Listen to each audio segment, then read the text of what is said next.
Good morning to all of you. आज की video में हम देखेंगे ऐबक की अन्य विजय। 1197 से 1203 ईस्वी तक ऐबक को मुस्लिम राज्य की सुरक्षा के लिए कई युद्ध लड़ने पड़े। उसने बदायूं, बनारस, कोटा, बूंदी, सिरोही में स्थापित नव राजवंशों को पराजित किया और उनकी बढ़ती हुई शक्ति को रोका। 1202 में ऐबक ने चंदेल शासक परमर्दी देव को पराजित किया और चंदेलों के सुदृढ़ दुर्ग कालिंजर पर अपना अधिकार कर लिया। उसके बाद नेक्स्ट देखते हैं खिलजी द्वारा बंगाल व बिहार की विजय।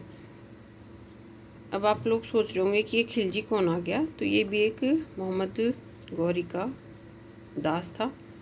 जैसे ही गौरी ने भारत का सूबेदार ऐबक को बनाया और वापस लौट गया, तो उसी समय इख्तियारुद्दीन मोहम्मद बिन बख्तियार खिलजी ने बंगाल व बिहार की तरफ मुस्लिम सत्ता को बढ़ाने का प्रयास किया। इख्तियारुद्दीन खिलजी भी, जैसा मैंने आपको बताया, दास था और 1202 में उसने ऐबक की अनुमति से नालंदा, विक्रमशिला व उद्दंडपुरा आदि विश्वविद्यालयों को जीता और अनेक मठों व बिहारों को उसने नष्ट कर दिया।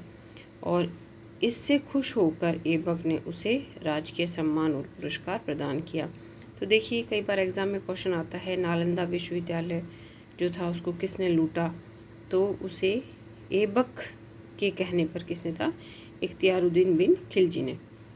उसके बाद देखते हैं 1205 में उसने बंगाल पर आक्रमण कर दिया और इसी समय बंगाल पर किसका शासन था, लक्ष्मण सेन का शासन था। लक्ष्मण सेन जो है वो अपनी राजधानी छोड़कर जो है वो भाग गया और इख्तियारुद्दीन बिन खिलजी ने उसका पीछा किया और बाद में उसके ऊपर अपना अधिकार कर लिया। ठीक है, लक्ष्मण सेन जो है नदिया गया और वहाँ से गोड़ लखनौती नगर आ गया, तो इसी तरह से वो पीछा करता रहा और बाद में उसने उसको जीत लिया और लखनौती को जो है बंगाल की राजधानी बनाया। नेक्स्ट, अब हम ये देखेंगे कि क्या कारण था भारत में जो हिंदू राज्य थे वो लगातार तुर्कों से पराजित हो रहे थे। ठीक है, 11वीं 12वीं शताब्दी के भारत पर आक्रमण करने वाले तुर्कों के विरुद्ध हिंदुओं की निरंतर पराजय थी और इस पराजय का मेन कारण ये क्या था कि जो भारतीय राजा थे उनमें आपसी एकता नहीं थी।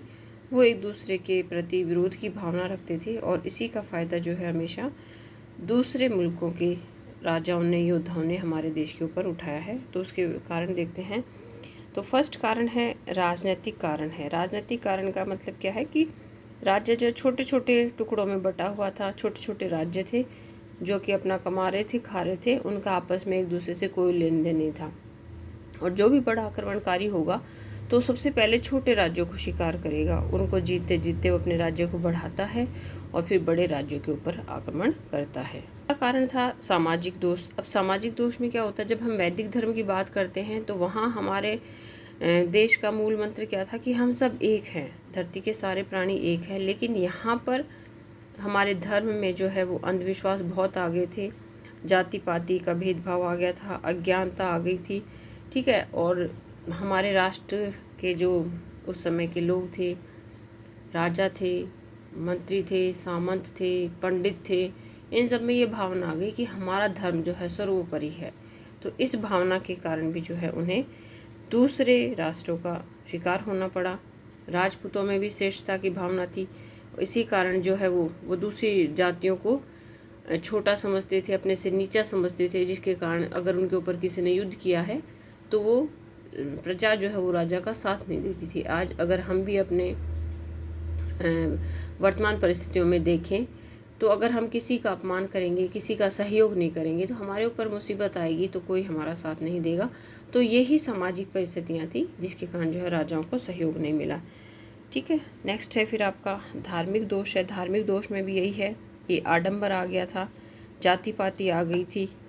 नेक्स्ट है विदेशों से संबंध विच्छेद या उनसे दूर रहना। तो उसके कारण क्या था कि भारत में अनेक धार्मिक व सामाजिक दोषों के परिणाम स्वरूप सर्वश्रेष्ठता की भावना आ गई, जिसके कारण ज्ञान, विज्ञान, धर्म, युद्ध कला आदि को अन्य देशों से सर्वोच्च समझते थे, जिसके कारण जो है ज्ञान का आदान प्रदान अवरुद्ध हो गया था और इस्लाम धर्म की जो है प्रभावोत्पादकता का मूल्यांकन भी सही नहीं कर पाए इस कारण जो है वो पराजित हुए। फिर है नैतिक पतन। नैतिक पतन का आपको पता ही है कि राजा महाराजा हैं तो एक युद्ध अगर उन्होंने जीत लिया है ठीक ठाक सा, तो उसके बाद में वो लोग पार्टियां करेंगे, एंजॉय करेंगे, सुरा सुंदरी के अंदर रहेंगे।